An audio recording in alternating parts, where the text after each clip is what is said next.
আসসালামু আলাইকুম এভরিওয়ান। আজকে হচ্ছে ঈদের দ্বিতীয় দিন রাত। ঈদের দিন, ঈদের পরের দিন সকাল পর্যন্ত আজকে সারাদিন অনেক রান্নাবান্না খাওয়া দাওয়া হয়েছে, কিন্তু রাতে সবাই ক্লান্ত।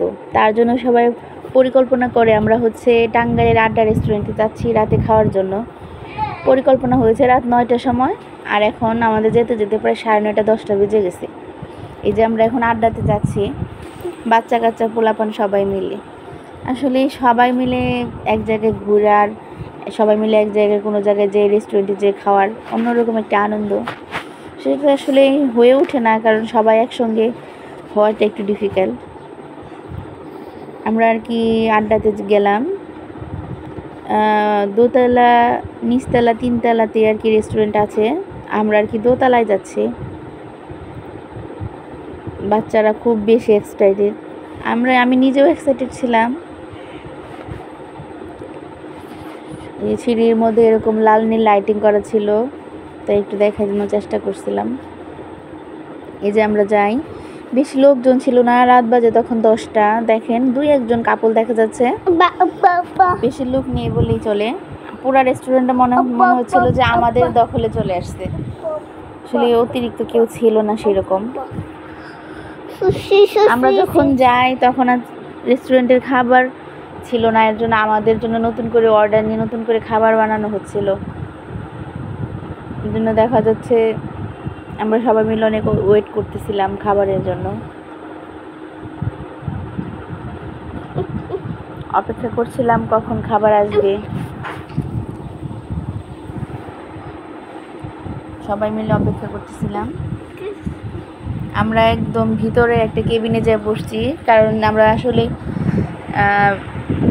সামনাসামনি এভাবে মানুষের সামনে আর কি খাওয়াটা আর কি কেউ ভাবে আর কি অভ্যস্ত না, এর জন্য আর কি ভিতরে একটা কেবিনে বসছিলাম। আর আজকে সব ফাঁকা ছিল, যার জন্য আমরা যেটা এসে সেখানে বসার সুযোগ ছিল।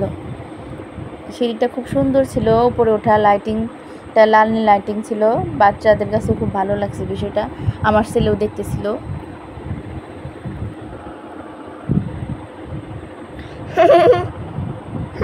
খুব ভালো লাগছিল, খুব ভালো লাগছিল না ওদের? হ্যাঁ। মোবাইল তো আমার ছেলেকে হাত ধুয়ে দিচ্ছে বাবা। বললাম যে এখন খাবার আসবে, চলো আমরা হাত ধুয়ে নিই। বাচ্চারা খুব লাফালাফি এনজয় করতেছিল। দেখতে পাচ্ছেন ছোট ঘোড়াগাড়ি কোনোর বাদ না, সবাই একত্রে এনজয় করতেছিলাম।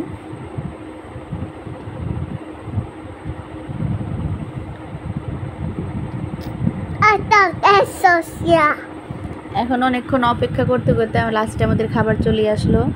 খাবারের অর্ডার দিয়েছিলাম তন্দুর নান রুটি, আর এই যে চিকেন চলে আসছে,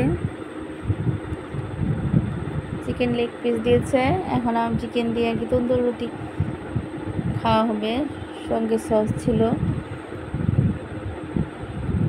খাবারটা আলহামদুলিল্লাহ ভালো ছিল, সবাই চেটে পুটে খেয়ে নিয়েছি। অনেকগুলো তন্দুর রুটি বেশি হয়েছে।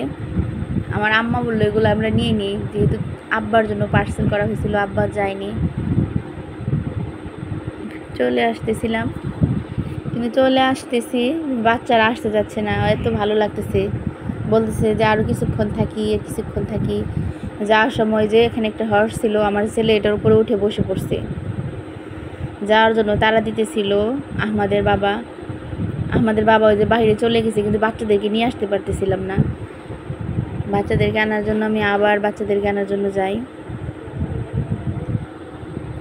বাচ্চারা আসতেছেই না। বাচ্চাদেরকে জোর করে নিয়ে যাব, লাস্টে অবশেষে আমাদের যেতে হলো। ভালো থাকবেন সবাই, আল্লাহ হাফেজ।